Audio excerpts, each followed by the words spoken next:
خبر صار الآن من خبراء الأرصاد الجوية للمواطنين. تشهد خبراء الأرصاد الجوية منذ قليل أن هناك ارتفاع ملحوظ في درجات الحرارة. ترتفع درجات الحرارة على القاهرة خلال هذه الفترة الحالية درجتين، ويكون الجو دافئا نهارا لطيفا ليلا. وحسب ما تقارير خبراء الأرصاد الجوية أنه تشهد البلاد شبورة مائية كثيفة موجودة على الطرق الزراعية والصحراوية، ويكون الجو في استقرار دائم للملاحة البحرية. وقد أيضا خبراء الأرصاد الجوية أن تنخفض درجات الحرارة بعد 48 ساعة انخفاض درجتين وترتفع بين درجتين، وإن في استقرار في الحالة الجوية الآن، ويكون الجو دافئا نهارا لطيفا ليلا على سواحلنا الشمالية.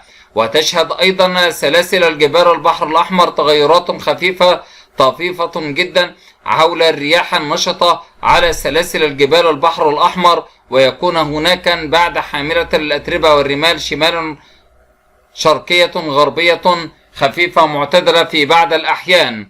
وتظهر السحب المنخفضة والمتوسطة على سلاسل الجبال البحر الأحمر، بما تؤدي إلى بعد سقوط الأمطار في بعض المحافظات. أما حول درجات الحرارة المتوقعة، تشهد القاهرة 34 درجة والصغرى 22، وتشهد الإسكندرية 29 درجة والصغرى 22، وسجلت طنطا 31 درجة والصغرى 22. دمياط تسجل الآن 30 درجة والصغرى 23.